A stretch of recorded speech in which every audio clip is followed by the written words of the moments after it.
As scientists become more overwhelmingly convinced that climate change is man-made, why do politicians and the public give credence to global warming skeptics?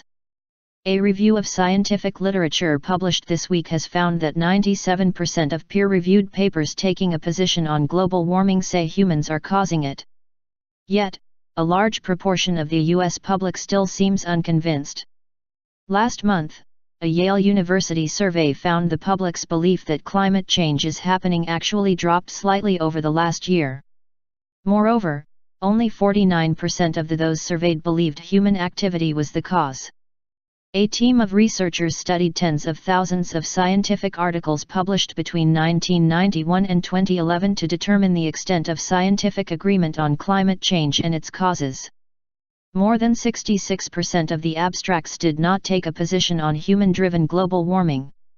While over 32% stated that humans are responsible, only 0.7% of the abstracts rejected the notion. And an even smaller number of scientists were uncertain about whether human activity caused climate change.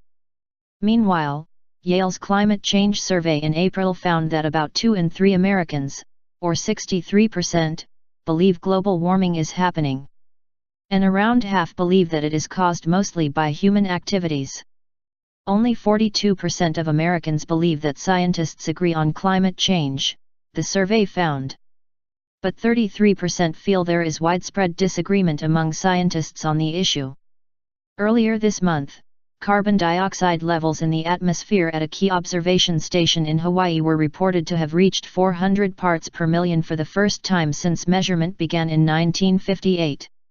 Indeed, scientists have suggested that it is a measure that has not been seen for at least 800,000 years.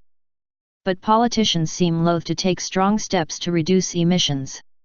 Though President Barack Obama mentioned the problem in his inauguration address in January, there is a suspicion among environmentalists that his administration is about to approve an extension for the Keystone XL pipeline.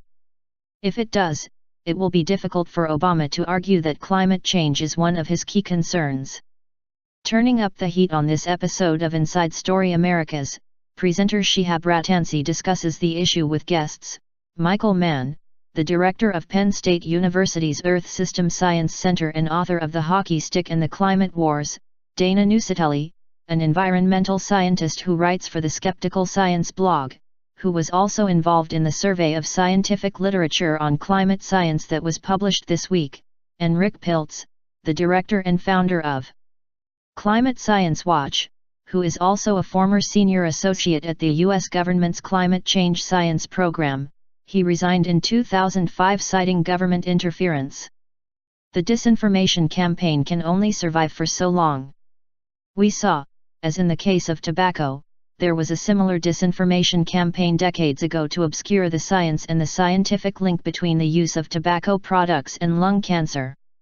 But eventually the truth of what the science had to say became accepted. There are some positive signs that we are moving in that direction. The rest of the world is moving increasingly towards renewable energy. We are lagging behind, but we are slowly making progress ourselves.